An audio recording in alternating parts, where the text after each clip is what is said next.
Remarkable means worth making a remark about. People get trapped in hustle because it's so hard to help people get to where they're going. People give us silly advice. Do what you love, find your bliss, follow your passion. That is completely useless advice.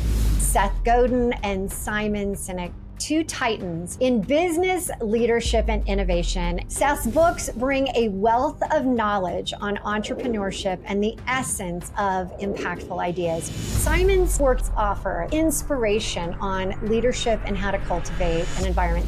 People who are protective of ideas are afraid that they won't have another idea. Do you know what's worse than having your idea stolen? Not having your idea stolen. If you have an idea worth stealing, you've got a good idea. How does one become remarkable? Remarkable requires empathy. It's always an act of service. How can you continue to go back to your why? A why is a foundation of a house, and you can build on top of that in any direction you like. If it fits neatly on that why, it's more likely to be stable.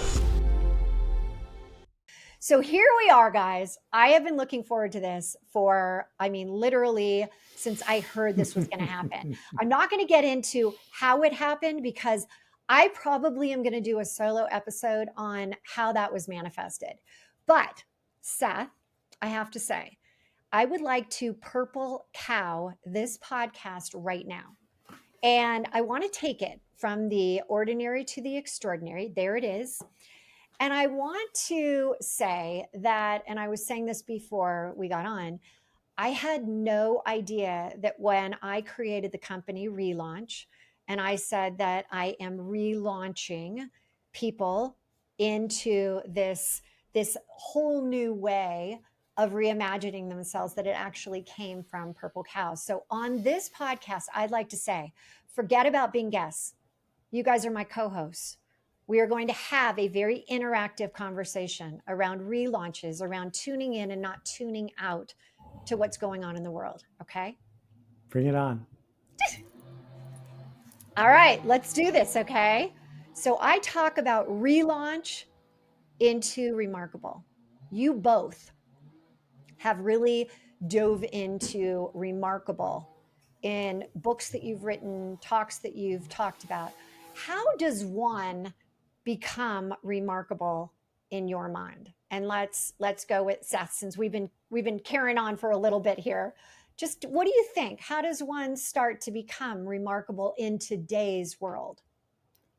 Okay, first, thank you. Thank you for being a philanthropist. Thank you for being patient. Thank you for leading. Thank you for all the kind things you said about Simon, a few kind things about me.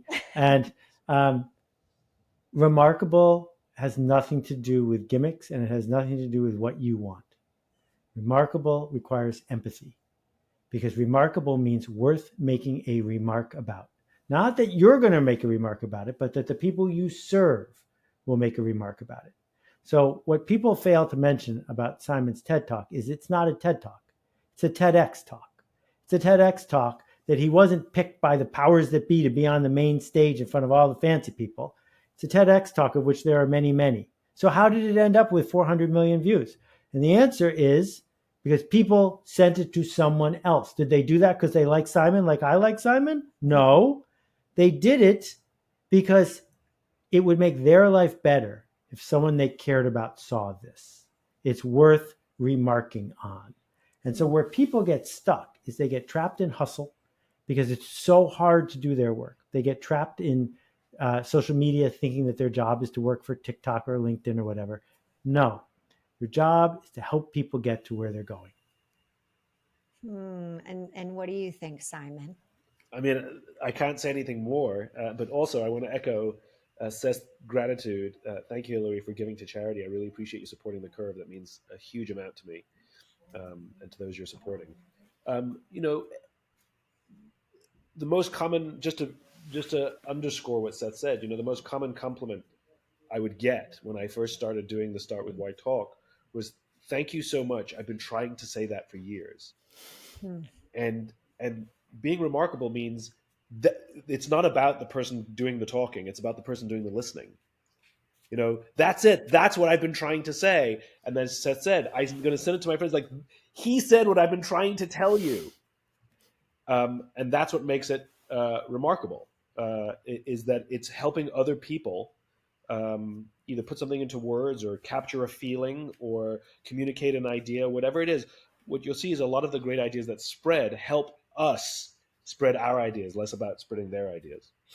It's always an act of service. It's always an act of service. Those ideas that are remarkable. And I love what you're saying, because it's like, he said what I'm thinking.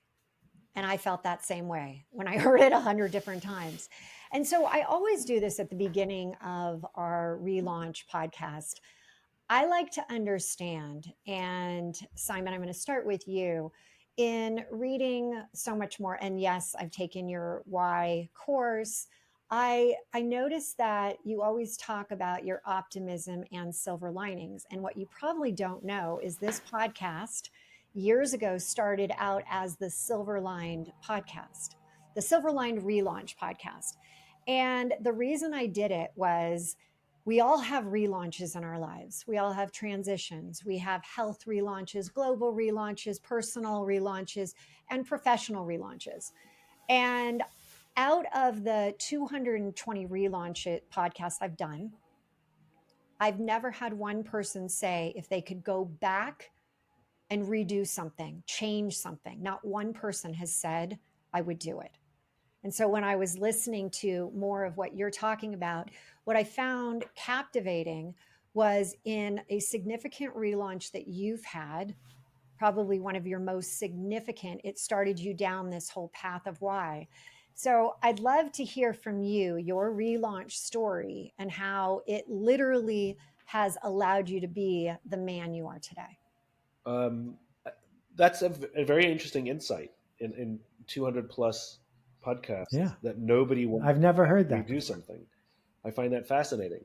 And we're talking the, some of the worst relaunches that you can imagine, where, not just death, but I had a woman that was zipped up in a body bag. I had, I've had incest and rapes, and everybody that has gone through some of the literally worst things have always said, no, I wouldn't change a thing, because that's who Wow. I am today. And I think that's what Good it for is. It's them. sliding doors, right? Which is, It if is a any of those sliding door moment. details would change, then everything that changes after that, that I wouldn't be who I am today. And you know, I at least like the person I am today, people are thinking, or at least I like the journey I'm on. And so Right. I don't want to, and I think that's true for me too, which is some of those tragedies and difficulties, I don't want to ever go through them again, but I'm glad they happened. And to your point, my trajectory, my career was pushed completely sideways, not on purpose, but out of pain. I'd lost my Yeah. passion for my own work. I had a marketing consultancy. I used to pay money to go see Seth Godin speak on a stage, and to learn how to be a better marketer. And my marketing consultancy was doing fine until I fell out of love with my own work. And people give us Mm, silly advice, like do what you love, find your bliss, follow your passion. It's like, I'm doing the same thing. I don't love it anymore. Like, that is completely useless advice. And what am I supposed to do with that on Monday? And so I was in a very dark period because superficially everything was fine. And so I was very embarrassed to admit that I didn't want to go to work. I owned my own business, I had great clients, we did great work. And so I kept that darkness to myself. And anybody who's ever been in a period of darkness will know that when you keep darkness for yourself, it gets darker. yeah. And it wasn't until a very dear friend of mine came to me, recognized, because I was really good at faking it. Let me tell you, I was pretending that I was happy, in control, successful. I mean, I was a pro. And it Mhm. wasn't until a dear friend of mine, she saw chinks in the armor, and she said, "There's something wrong. Something's amiss." And I came clean. I opened up, and it lifted a huge weight off my shoulders, and the darkness turned brighter, and that energy that went into lying, hiding, and faking could go into finding a solution. And the solution that I Simon found was was this thing called the why. Simon, before you go into the why, was she the first person that genuinely was interested enough to ask you, like, are you okay? It's not that she was the first person genuinely interested. She Yeah. was the first person who, maybe in a moment of weakness for me, or she was Mm. just more eagle-eyed than the others, that she saw something that was wrong. So it's not that she was the only person who cared. Everyone around me cared about me. I just was really good at Mm. pretending that I was happier when I wasn't. And then we're going to get into the why in a second, but I want to ask Seth, have you ever had one of those moments where you felt like, hey, nobody is really getting past, as we heard, the armor, because I remember when I worked at Oracle for almost 10 years and I was married and I had, my 3 kids, and everyone's like, "Oh, you're living the best life. You've got everything." And yet I was really miserable inside. Yet I kept my smile on my face. I kept showing up. And as you said, Simon, I was going deeper and deeper into the doldrums of like, I'm really unhappy. I'm really, truly unhappy, and nobody seems to get it, including me. Why is this happening? So, Seth, have you ever had this happen in any way, shape, or form? I think armor could be underrated. We have armor for a reason. And I don't think anyone ever knows everything that's going on with us, including ourselves. So the real question for me is, we are already winners of 100 lotteries in a row. And here we are in this moment with these resources, with these choices. We have sunk costs behind us, which can be ignored and forgiven if we want. And we have opportunities in front of us. And we tend to get hung up on, what will other people say? What will they say if I acknowledge that thing I worked so hard on, I'm not going to do anymore? What will they say if we shut down our DVD division, right? It's not my fault that DVDs were replaced by the internet, but they were. So why do I need a DVD division anymore? It doesn't matter how much I spent to build it when I was a book packager. I don't need to do that anymore because it's going to cost me an enormous amount when it fills a spot that could have been filled by something else. And so I think that there's lots of opportunities for people to get a dog or a therapist and to speak their truth in a private way. But the real strategy here, the analysis part, is you don't get tomorrow over again. So how do you want to spend tomorrow? And I think what has happened for me many, many times, which I know has happened for Simon because he tells the story, is he decided he wanted a different tomorrow than the one he was on track for. And maybe you need a nudge to get there. Maybe you don't. Sometimes the universe comes along and throws a pie in your face. But the point is, we have more agency than we would like to believe. Because if we acknowledge how much choice we have, then we got to do something with it. So, when you talk about a significant relaunch, Seth, that's actually happened to you in your life, that literally changed the trajectory of where you are, what would you say that was? Personal, professional? So the word relaunch is really interesting to me because that's not how I think about the journey. There's golf and there's surfing. And the idea of golf is an asymptotic race to 62 to get a one putt or to get on the green. There's a perfect shot. Surfing is about each wave is going to be different. And nobody who surfs wants to get on the perfect wave and stay on it forever. That would be boring. And so what you do when you surf is you don't relaunch, you just surf again. And then you get to surf again. So I've done, hundreds of projects. I have a whole list of them on my blog. And most of them did not work. And they're listed too. And before we started, I was showing you the Smiley Dictionary, which was before emojis. I wrote the very first book on smiley faces. And yeah, I made a grand total of $3,700 from that book. That's not why I did it. And I'm glad I did it. But the point is, then there was another one, and then there was another one. So yeah, I've had entire companies go away. I've had to lay people off because the whole company was gone. I've had projects that I worked on for a very long time not work.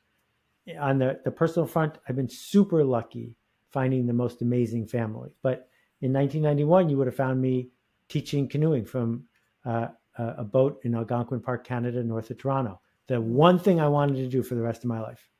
And then I couldn't do it anymore. And that's a shift. But I don't think of it. Why couldn't you do it anymore? Well, because it's in Canada and my family's here. Wow. And they hadn't invented teleportation yet. So I still go up for a few days every summer just to remind myself of what's possible. But I am also so glad that all these other doors have opened because I don't do that full time. And everything is an opportunity cost. Every time we do one thing, we're not doing something else. I think there's an interesting lesson here as well, which is when people are afraid of that wave of the different and the new, they cling on to the one wave that works. And I'll give you an example, right? So I was at a dinner party and I met somebody just making small talk with one of the guests. I said, "What do you do?" She goes, "Well, I'm a whatever she is, but I actually want to be a screenwriter. And I have a screenplay. I've written it." And I said, "That's amazing. What's it about?" She said, "I can't tell you." I said, "Why can't you tell me?" She says, "Because you're going to steal my idea." I said, "But I'm not a screenwriter. I promise I won't steal your idea. I would love to hear what your idea is all about." She goes, "I'm not going to tell you." And I spent the better half of 10 minutes trying to convince her to tell me her idea because I genuinely wanted to hear her idea. And she refused to tell me her idea. Now, she doesn't know who I know. I could say, "This is the best idea in the world. I'm going to introduce you to every producer I know. I'm going to introduce you to all the people I know at Netflix. This has to be made." But she never told me. And so I don't know. And so I find that people who are unbelievably protective of ideas are afraid that they won't have another idea. The converse is a friend of mine. A long time ago when I had a job, he and I worked together, and Mhm. he sort of beckons me into a conference room. He says, I need to tell you an idea I have for a business," and he closes the door. And I said, "Do you want me to sign an NDA?" And he laughed. He said, "No." He goes, "If you steal my idea, I'll have other ideas." He goes, "People have one idea make you sign NDAs, Yeah. you know? And this is the idea, this is the point, which is the surfing, which is the ideas flow. Some work, some don't work. Somebody will steal one. I've had ideas stolen, Seth's ideas stolen. I got more ideas. And they can't execute them or implement them as well as me. Or maybe they can, I don't know. You know? But the point is like, it's the surfing, it's the showing up. And, Yeah. and people, they get so angry because somebody took my wave. Do Or, you know what's you worse? Do know, you know what's worse than having your idea stolen? Not having your I idea know, I stolen. agree. That is really good. Agreed. If you have an idea worth stealing, you've got a Mhm. good idea. Well, and here's something That's else a that good you title for a said. book. Ideas worth It, stealing. and what I do want to say is that when you finally Somebody's have going to an idea, listen to this and write yeah, that book. everyone's out there trying to grab it right now. But what I want to say is that to that point is that everyone, and I'm one of, thousands, if not, 10,000s, 100,000s of coaches out there now.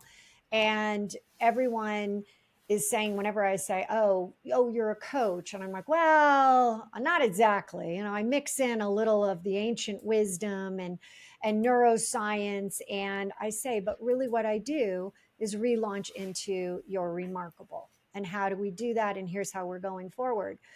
And one of the things that I've noticed in going through both of your works is that you tap into something that I have coined is called 3HQ, the headquarters of you, the head, the heart, the highest self.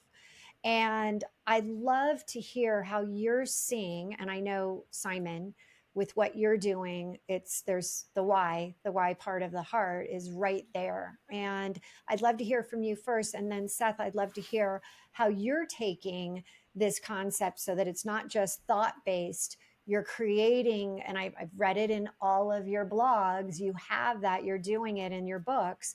But Simon, how are you now that you have tapped into the why? You have the course, you have the successful TEDx, you have all these things around it. Where has that brought you now? Um, I don't, this might sound flippant, Mm. but I don't care what I've done. And I like what I'm going to do. And I think of my work, Baz Luhrmann talks about this, and I completely agree with him. Baz Luhrmann, the famous movie director, he says that he treats his projects like his children. That when he has Mm. a project like a child, he gives it everything he's got so that it can be the best possible version of itself. And when then it's done and it's fully raised, he lets it out into the world, and it goes off and lives its own life, and he moves on with his life. And people come up to him and be like, "Oh my God, I love Moulin Rouge," and he'll say, "Oh, how is he? I haven't talked to him in ages. Say hi for me." You know, and one of the things you learn about writing books, or about anytime you ship anything, which is it'll never be perfect, but at some point you have to ship. And if I go back and read that book now, I'm like, I would have written it that way. But it doesn't matter. It's got to be out. And I can't relive or re-edit. I have to move on. And so it's a difficult question for me to answer, because my work exists and it lives its own life. And it's going places I never imagined it would go. And it's living its own life. And I'm not trying to get too involved like an overprotective parent. I'm trying to move on to the next project. And some of it will go off, and some of them will become lawyers, and some of them, will, become groupies. I don't know. But it's, for me, it's always forwards. I build on what I've done, but I don't live with what I've done. I don't live in the past. I love the why. I believe in the why. I live my life by the why, but that work is out. So you're constantly in forward motion. Trying to be. Sometimes Yeah. it's a haziness. Sometimes I'm walking through fog, but I'm always walking forwards if I can. So when you're talking about the why and that heart-based, and I heard the story, that was so heartfelt when you were talking to your friend and she was saying pushing you, and now you push other people, and you have this great course around getting to somebody's why and the importance of doing that. And as you're She didn't push thinking me. about, She cared about me. she cared about you, but she did in conversation. You talk about themes, you talk about things that were important. She kept encouraging you to go deeper, like keep having yourself have self exploration. When you talk about really getting to your own why, and I know there are, everyone listening has seen your TEDx talk, and it really is this heart driven, but yet you have an interesting approach to why the why is so important. Can you, and I've seen so many of these interviews now, but I'd love for you to share before we move to Seth, the why piece of when people are hearing this right now, and there's so many people trying to figure out what the heck do they want to do. Why isn't their business growing? Why isn't their relationships flourishing? Relaunches, health, and there's global relaunches. There's all these. So you feel like you're on the relaunch roller coaster. How can you continue to go back to your why to have kind of that guidance of the North Star helping you through it? A why is a foundation of a house. It's the one solid piece that is immobile and gives shape to whatever the house is going to be. So when you talk about relaunches or changing things, or you're talking about renovations, and you can envision a big house or a small house, and you can start building your house. It'll take a short time or a long time, or the fashions may change, and you may decide to repaint and do a gut renovation. But the foundations are always going to remain the same. And that's what a why does. It provides solidity and it provides shape to what the rest of your life will be. And you can build on top of that in any direction you like. What we do is completely subjective and malleable. And what you find is that if it fits neatly on that cause, on that why, it's more likely to be stable, just like the house. You can't build smaller than the foundation. You can't build bigger than the foundation. Your house will fall over. So most people start building without a foundation, and what a why does, it provides that solidity. So good. So good. Seth. All right. First off, what is your why? Simon and I don't always agree on some of the why stuff, so I'm going to leave that to him. I'm going to tell you. Okay, give me your heart. Give me the heart business. I want to talk about. You. I need to talk about Steve Pressfield for a minute, because resistance is everything, and we're just here to comment on it. When I have spent time in places in the world that haven't had all the advantages that we have had, somebody doesn't get to wake up in the morning and say, I don't really feel like threshing the rice today. They don't get to wake up in the morning and say, I don't really feel like walking 4 miles to go get water for my family. This is what you do because you're close to an edge. And as we have become more and more insulated from survival, we've invented all of these stories in our head of apparent risk, not actual risk, but apparent risk. And it's so easy to get tangled up in this internal debate that is all driven by the fear of shipping and the knowledge that we're going to die one day, that we're afraid of being judged. We're afraid of shame. We're afraid of being afraid. And we've built all of this because there are no saber-toothed tigers to actually be afraid of. And so I don't spend, if I catch myself spending time on this, I say, that's interesting. And then I go back to work, because what a chance we have to be a professional. And if you're getting heart surgery, the surgeon isn't checking in with herself about what her why is. She's showing up as the best surgeon she can because she said she would. That's what professionals do. So, what's a good day for me? A good day for me is pulling a rabbit out of a hat, solving an interesting problem, making things better for other people. That's not my why, but I like to spend my days doing things that light me up. And in order to do that, I make promises and I keep them. And I'm very careful about the scale of the promises. So, I got a note a couple of weeks ago from a guy who said, I have a coffee truck. I'm in like Oregon or something. And my vision is I'm going to be the best coffee provider in the world. And I'm going to transform the way businesses feed their employees breakfast.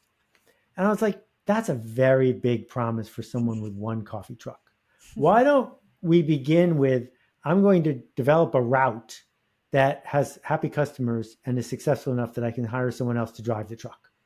Because you could keep that promise. And then what would be the promise after that one? And the promise after that one? And I don't take for a second for granted what my parents gave me or the moment in time. And they invented the internet just in time for people with limited attention spans. Like, oh, puppy, like me.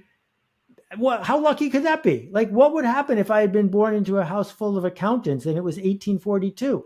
My eyes would be bleeding from that. So we each have this thing in front of us. Here's what you got. Here are what your options are. What are you going to do? Where are your promises? Go keep them. I agree with Seth. I mean, I think that these are not things that need to be thought about every day. Uh, um, at the same time, to Seth's point, which is life is very much a lottery. You could have been born in a war zone right now, or you could have been born here. That was the lottery. Like, you won the life lottery, and the struggles that we get to struggle with, like other people are making fun of us, and so the one thing you have to do is not feel guilty, be grateful. You have to have gratitude. Boy, am I grateful for the lot that I was given, and now I'm going to do everything I can to not to let that go to waste. You know, because what a tragedy it would be to win the lottery and then waste it. And so we don't have to feel guilty that we've been born into this life, but we do have to take advantage and give back. And so I think you'll find this theme common in my work and in Seth's work, and probably in all the work of the people that we admire, which is in some way, shape, or form there's a service. You'll hear us talk about business as a giving, as a helping somebody else solve their problem. You know, and we get very cynical when we hear people tell us about what they want to build the biggest, most successful, highest quality. Who cares? Nobody cares about you. Yeah. What have you done for me? Because everybody's selfish, and I want the businesses to worry about me, not themselves. And yeah, I'm just yeah. Well, I, you know what's interesting? I'm sitting here and I'm listening, and I again have read so much about you. I've been following both of you for so long, and I would say something that is really, all three of us have so much of it, is that optimism, right? We look at things a little differently. But there are a lot of people out there that don't, that have a really tough time getting out of their own way.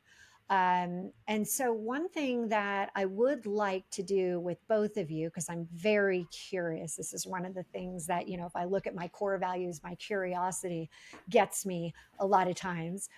But I have a process called tune in. And I remember when I first heard the quote from Einstein, you can't change a problem at the conscious level it was created. And I remember thinking, what the heck does that really mean?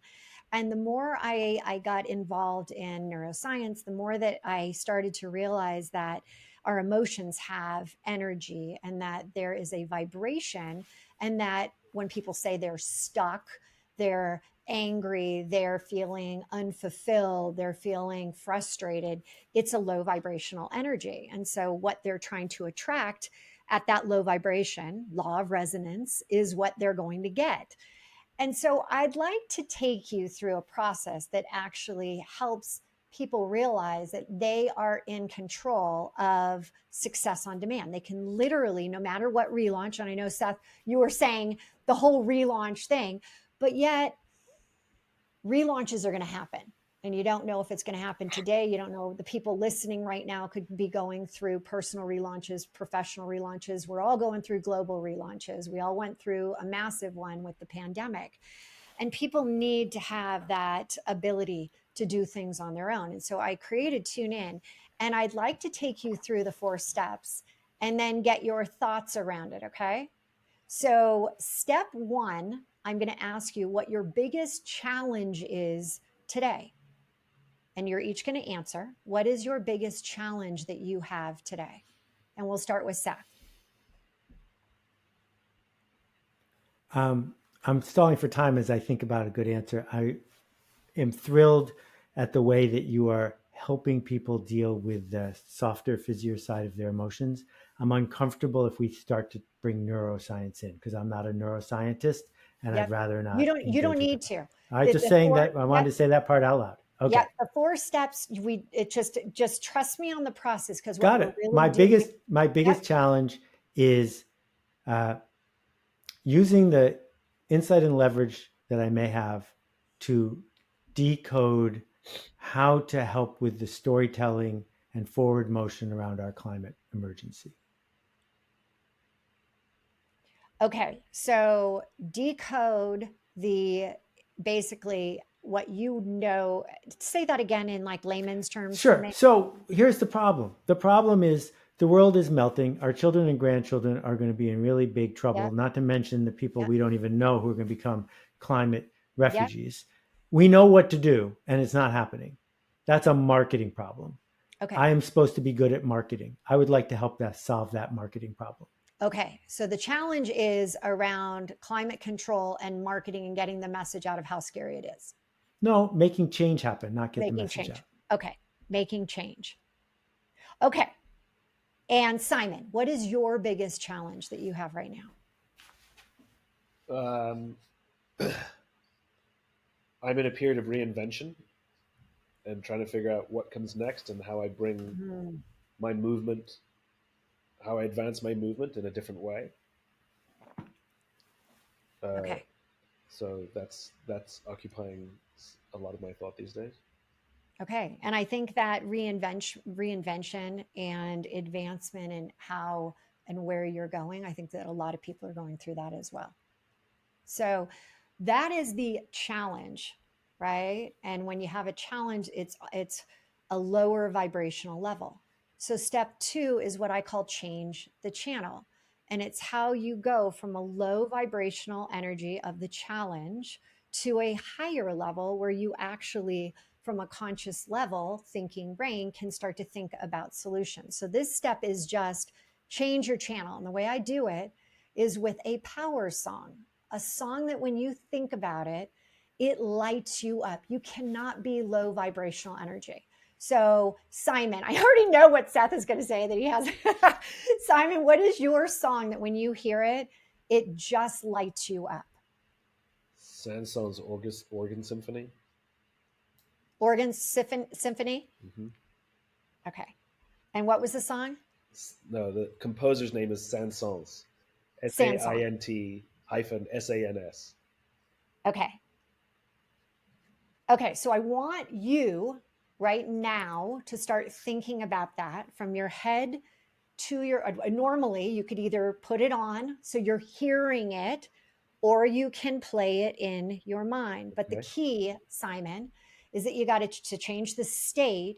You got to really think about it. You're going to turn it up. You're going to hear it.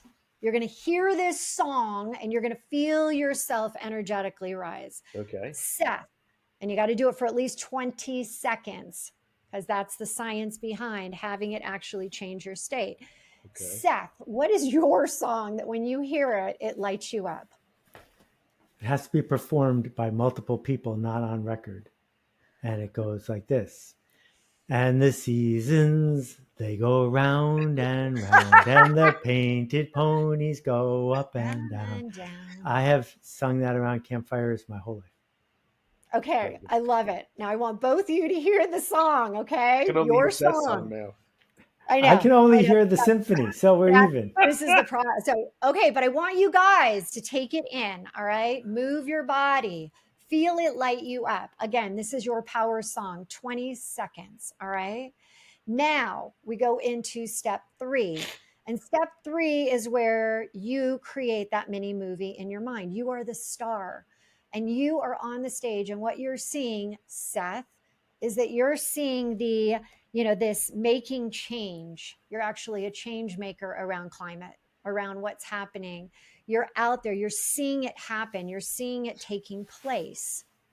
And Simon, Yeah. you are in the process of reinventing and it is happening. Yeah. And the advanced movement that you have, you're like noticing it. And I want you both to think about a color that you either are wearing, you're seeing, but you are on this stage seeing that you have already started the shift.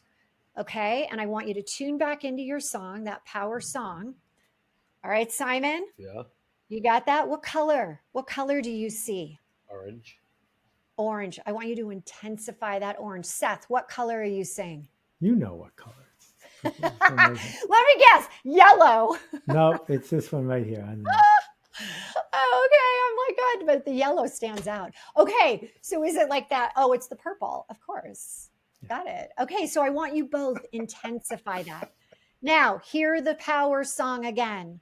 What emotion are you feeling as you're hearing the song? You're seeing the impact. You're seeing the opposite of the challenge actually happening. It's like a wave in front of you. What's that emotion? Simon, what are you feeling? I mean, I'm having fun. Okay, you're having fun. This is a good thing. You're no longer in that reinvention. It's happening. And then, Seth, what about you? You're just Hope. making massive change here. Hope. Hope. Okay, I want you to intensify the hope, intensify the purple, intensify the orange. Okay. Now, every good movie has a billboard. So whether you're in Las Vegas and it's Las Vegas Boulevard, whether you're in New York, Times Square, there needs to be a picture of this feeling of hope, of this feeling of fun, of this feeling of you that we can capture. So I'm going to have you open and close your eyes when I say click, taking that internal picture in your mind of you on that stage in your color with the power song. Are you ready? On 3, open and close your eyes when I say click. 1, 2, 3. Click, click, click. Do you have an image? Do you have an image? Yeah? Got an image? I'm kind of not seeing anything out of you guys. Do you have that image in your mind where you see yourself, you can actually capture a moment in time?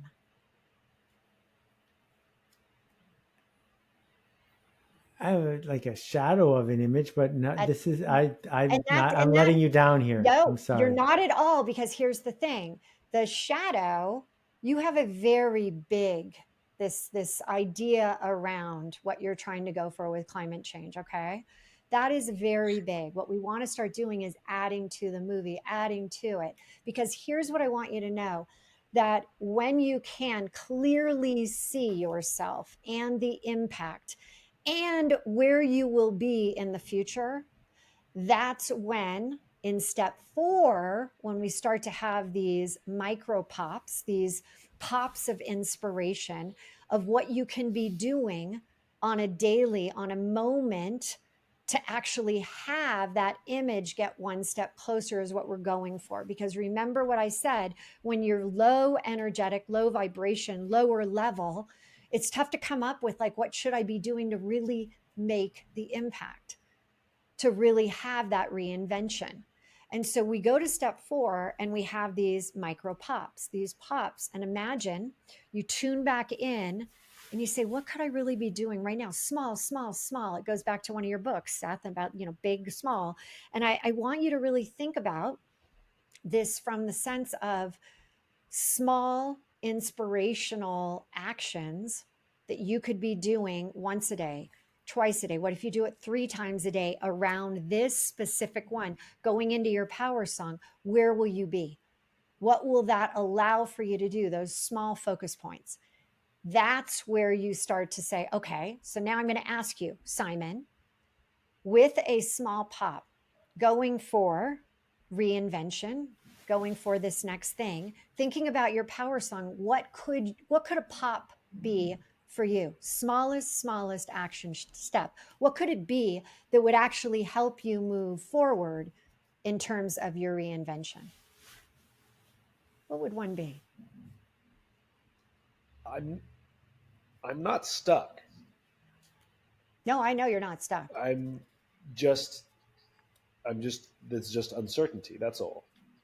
Mm-hmm. So I'm not sure What could you I so understand the what could question you properly. do? Feel Yeah, I so also feel bad. I feel like I'm letting you down. no, you're not letting me down at all. This is the greatest part because as you work through it and you understand about the energy around the song, the energy around getting out of your own way, the energy around an actual micro action in a pop, I'm interested. You're talking about reinvention. You're talking about advancing the movement. And what could be, when you tune back into your song, you think about that song, what could you do as one simple step today? I always talk about, success like speed, momentum. What could you do to further that along? What could you do? A small pop of an action step. I'll jump in. Um, you know, this is the process I went through when I started the Carbon Almanac, Uh-huh. and it was ended up being a year and a half long full time volunteer effort with 1,900 people. Mm-hmm. And what I felt in the moment before I started it was I felt like a hypocrite, and I felt like if I wasn't talking about this problem, other people weren't talking about it either. Mm-hmm. And by inviting 5 people and then 20 people and then 50 people, who then invited other people, Mm, I've started to match the vision I had of concerned people without a lot of ego, mm, creating something in a generative fashion together.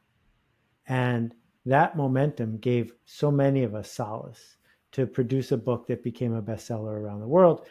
mhm, We did it even though we weren't going to get to say, I wrote this book, because we all did it together.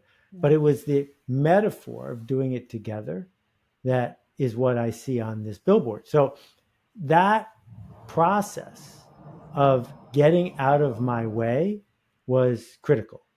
And the challenge sometimes is it's easy to think there's a safe in front of us and we have to find in some research book the combination. And sometimes the problem is we just have to get out of our own way. totally. And I feel like um, getting out of my own way for the almanac was a lovely gift to myself and to others that I was able to do. And then you get to the next step, but sooner or later it might be strategic. It might not just be I'm in my own way. It might be that there are paths that Yeah. need to be found that use the resources that you've got. But I think it's really interesting to have people carve out enough space for themselves to be able to get out of their own way. So thank you for Well, that. and a lot of times when you have something major going on in your life, or you are feeling stuck in your business, it takes something that can be as simple as a 2 minute process like tune in to say, okay, this is my challenge, this is my power song, this is my image of where I want to go, or this is the outcome that I want to have when I'm going on a show or having, you two come on to the Relaunch podcast, and then being able to see it and then understand that I can elevate myself with a power song to know that, hey, what is that first step? Because how many times can we not get out of our own way? And especially as we get into, midlife, and we have these moments of things coming at us even faster, right? There seems like, there's a lot going on. It can lead you into feeling like you are stuck, like you don't know what to do next. And tuning in allows you to have a very quick process to just move forward versus tuning out, versus being like, you know what, it's just better to do what I'm continuing to do. Going back to Simon and what you said about, the why, and, it was done. You couldn't do it anymore. You had to make a decision. And so the reason I like the 4-step is that it helps people very quickly get into the next phase of momentum, of being able to access that. So Simon, Wait. As oh, we begin, because we're yeah, almost out of time, I just yeah, want yeah. to know what your song is. Okay. So my go-to song is something that I grew up with when I was little. It's I Am Woman by Helen Reddy. I am invincible. And I'm telling you, I can play it in my head. It elevates me. And through, all of the massive relaunches that I've had in my life with mom, I told you about her passing, then dad died, then I've had melanoma, I've had divorce, I've had all these different, I had a near-death experience, all these different things. And again, life continues to happen. There's always going to be more relaunches. And I have fallen back on the tune in process to help me for even moments of time, like being, a part of this, even though who knows what's going on in my life. As Seth, you said, a lot of times people don't know what's going on in your life. Yeah. It really has been. It's been a go-to process for me. So, okay, last but not least, I said this at the beginning about let's have this be like a purple cow type of moment. Seth, what is one question that you would like to ask Simon that you've thought about maybe or haven't, but you are like, okay, he's on the spot right now and he'd have to answer. And then Simon, you're going to be lucky because you're going to get to do the same. All right, Seth, you're up. Oh, Simon, you want to go steady? I mean, I was going to ask, when can we get together for dinner? Well, you have to come here, and that the door is I open know. as soon as you can Okay. walk in. You haven't met Murray yet, have you? I don't think you have. No, I haven't met Murray yet. Yeah, Murray's the new pup, and he's eager to meet you. I'm eager to meet Murray. And All right. I hope your cold feels better. Thank you very much. Okay, guys. Thank you both for being Thank you, on the Hilary. Thank you, Relaunch Hilary. Thank you so podcast. much again. It was really a pleasure for me, and I know the listeners got a lot out of it. So thank you, and I look forward to our paths meeting again in the future. Appreciate it. Go make a ruckus. Thanks, Hilary. See Thanks you, again, Simon. guys. Bye bye.